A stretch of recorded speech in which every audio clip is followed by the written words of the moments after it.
Okie dokie. Ho ho. Let's go. Hey guys, it's Retrohead here, and welcome back to another video. Today I've got a really exciting video lined up for you, as I'm going to show you my entire Nintendo 64 collection. Now if you've been watching the channel for a little while, you know I've already done a video on my N64 collection, but that was quite a while back and my collection has changed a lot since then. I've had a lot of really nice bits that I really want to show you. So some of this stuff you will have already seen if you've already watched that video, but if you haven't already watched that video, this will obviously all be new to you.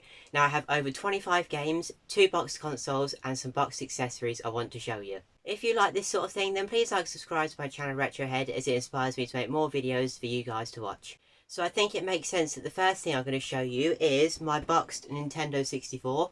Now this one does actually have an N64 inside it. I bought this from CEX absolutely years ago now.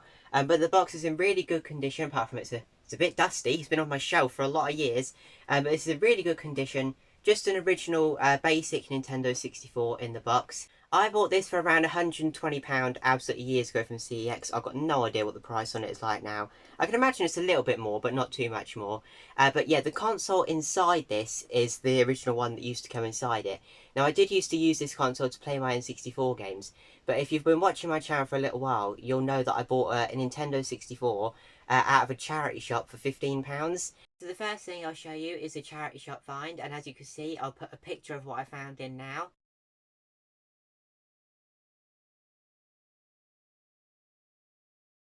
So I was very pleased with this one, and that is obviously an N64.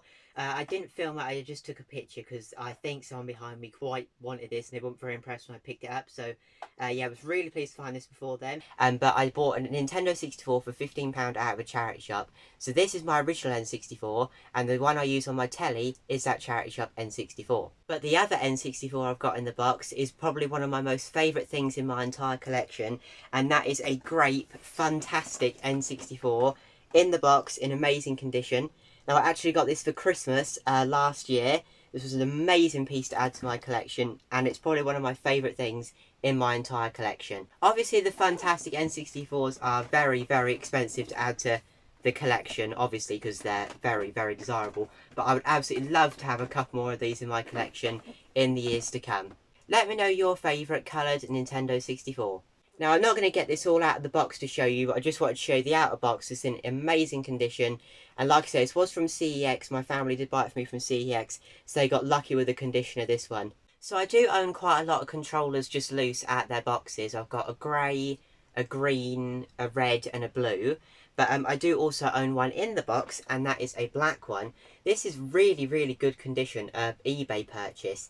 And it's so nice to have one of these in the box, because obviously people didn't used to keep the boxes, but they would be more likely to keep it for a console that cost a lot more than this controller did. Again, like that coloured N64, I would absolutely love to have all of the N64 controllers colours in the box. That would look incredible. Again, let me know what your favourite coloured N64 controller is. And the next thing I've got to show you is this N64 Rumble Pack.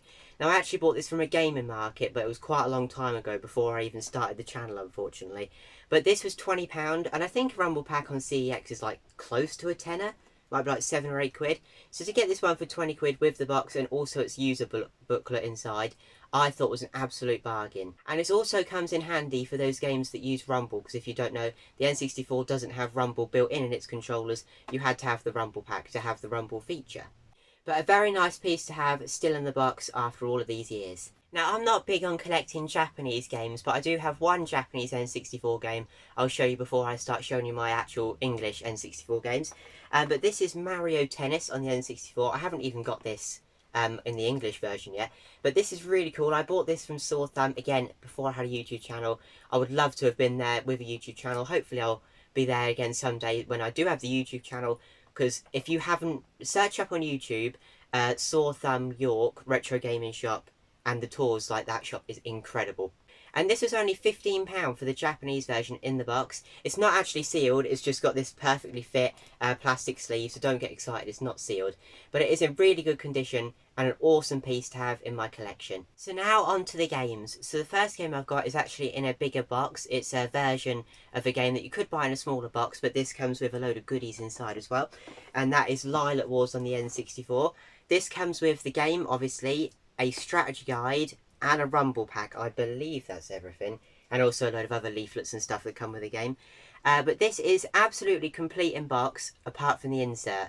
Now this has got a really good story to it. I have done a video on my channel about it.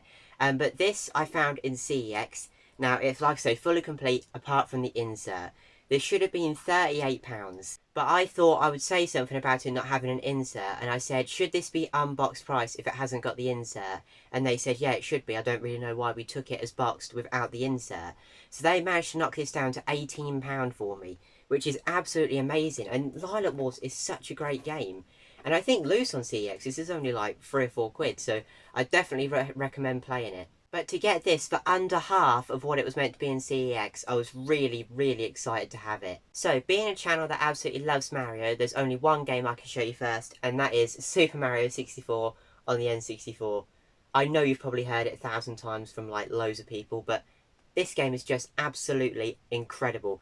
Now this copy I got, I've just recently got this copy, well in the last sort of month or so, because I bought a retro game collection of Facebook Marketplace, and this was in it in absolutely amazing condition.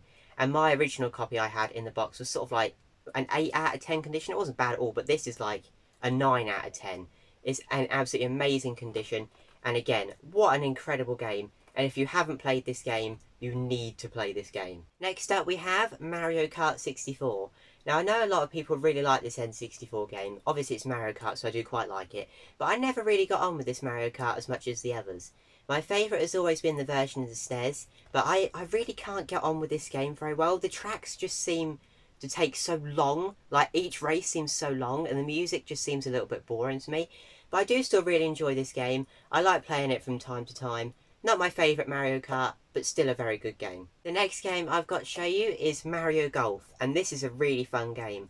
I do quite enjoy all of the Mario Sports spin-off games because it makes a boring game like a golf game quite boring, but it makes it really exciting with all the different Mario power-ups you can use, the Mario characters. This makes a boring golf game into a really exciting game. And I also absolutely love the artwork on this one. This is a really nice looking game. Not one I'd recommend you have to have in your N64 collection, but if you do find it and it's a good price, I'd recommend picking it up. Now the next game is one that I haven't actually got round to playing yet, unfortunately, but it looks really good and I've heard some good things about it. And that is Yoshi's Story on the N64. This is meant to be a really good game. Obviously, I hope it's got quite a good story, because it's called Yoshi's Story. But this is meant to be a really good game. I've watched some reviews about it, and it looks really good. So I do need to make the time to actually play this game. Yoshi is one of my favourite Mario characters, so I haven't played this game yet, but I really look forward to playing it. If you have played it, please let me know your opinions in the comments down below. The next game is a really, really good racing game. Now, I actually prefer this game to Mario Kart 64, and that is Diddy Kong Racing. This game involves boats, cars and planes, and it's just so good. This is one that I would say you have to have in your N64 collection. I don't think it's the most expensive game in the world, especially loose. I think you can pick this up for around the £10 to £15 mark. I'm not entirely sure, but if you haven't played this game, it's just so good.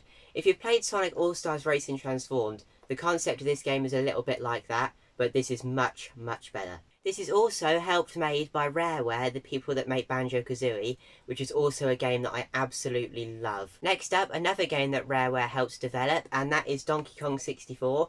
I haven't got around to playing this yet because you need an expansion pack, and I haven't got an N64 expansion pack, so I really need to get an expansion pack to play this game.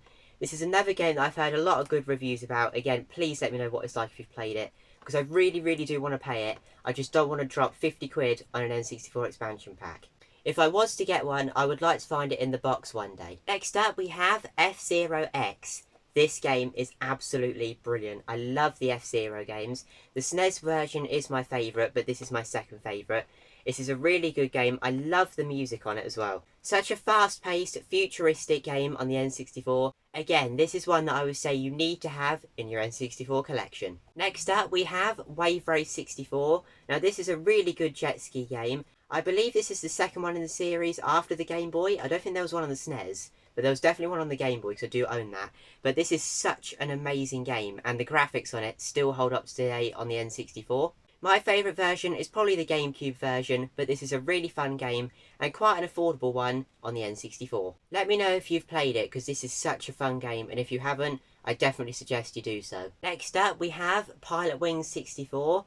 This is a really simple, fun game. The Pilot Wings games are really relaxed. You've just got to fly like a hang glider or a jetpack or something around the island, trying to go through rings or in a certain amount of time. I've always found these games really relaxing and calming, and they're just really fun entertainment if you want a nice chilled out experience. And also, we haven't had a new Pilot Wings game since 3DS, right at the start on the 3DS.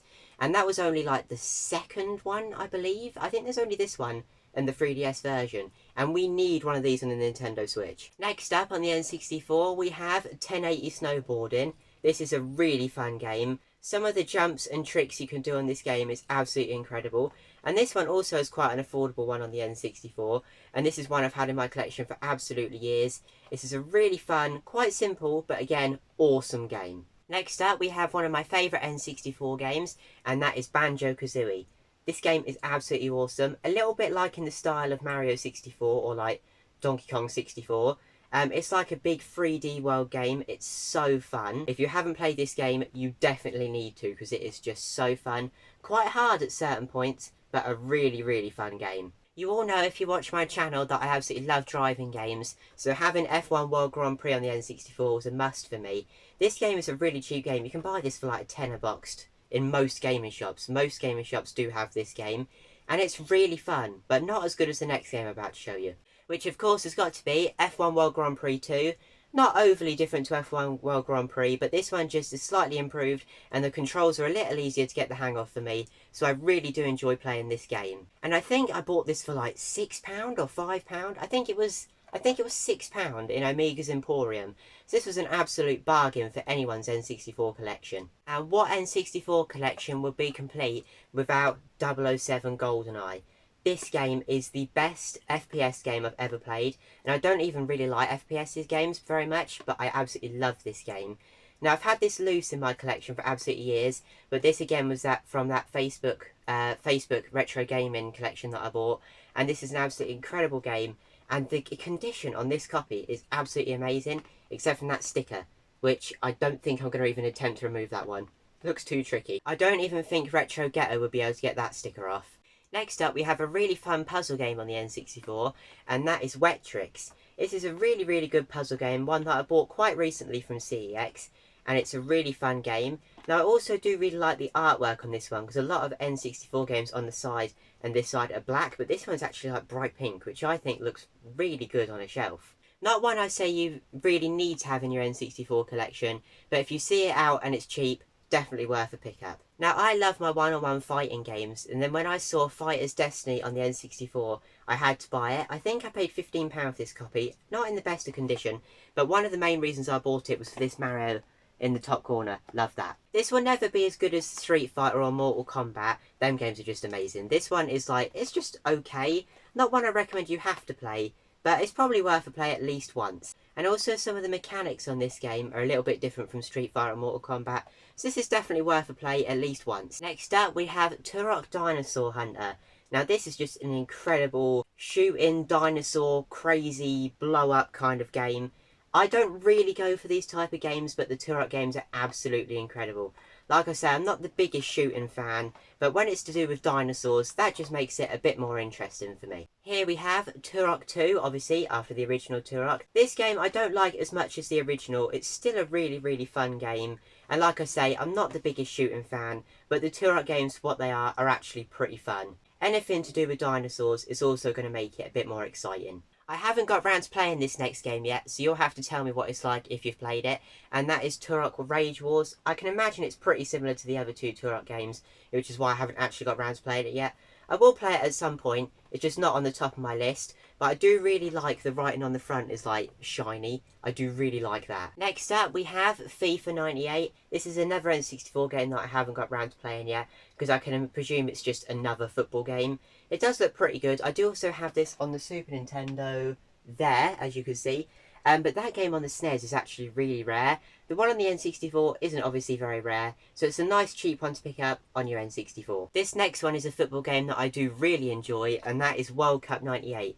I'm not the biggest fan of football games, and I've got no idea why I love this game so much, but it just seems to be so much more exciting than the other football games. Me and my dad absolutely love playing this and screaming at the TV at some of the things the players do in this game. They're just like, you think you'll control them, but actually they're just control themselves. But it's such a funny, exciting game to play. Next up is another football game, and we have International Superstar Soccer 64. I haven't played this version on the N64, but I absolutely love it on the PS1. So I can imagine it's pretty similar to that, just obviously with a graphical upgrade. But it does look really good, and one that I do want to play at some point. And finally, for the football games, we have FIFA 64. This game is just alright, it's just another FIFA game. Not particularly exciting, but it is a cheap one if you want to build an N64 collection on the cheap.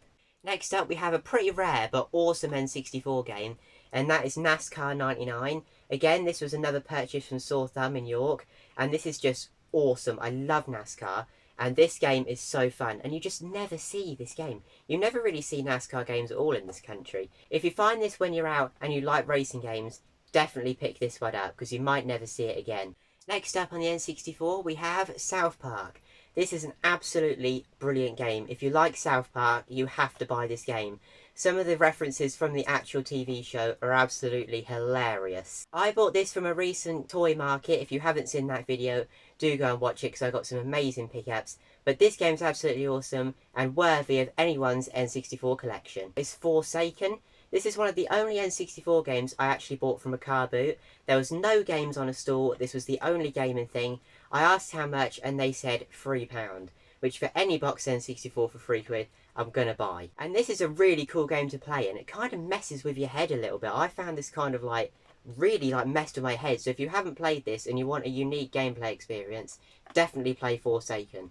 And the final box game I've got to show you is Nagano Olympics 98 on the N64. I love Olympic compilation games, and this one is also really, really fun. It involves lots of winter sports, and it's a really good game, and if you haven't got it, I recommend picking it up. And finally, I've got a couple of unofficial box accessories and some loose games to show you. The unofficial accessories are this N64 controller in the box, and also this memory card in the box.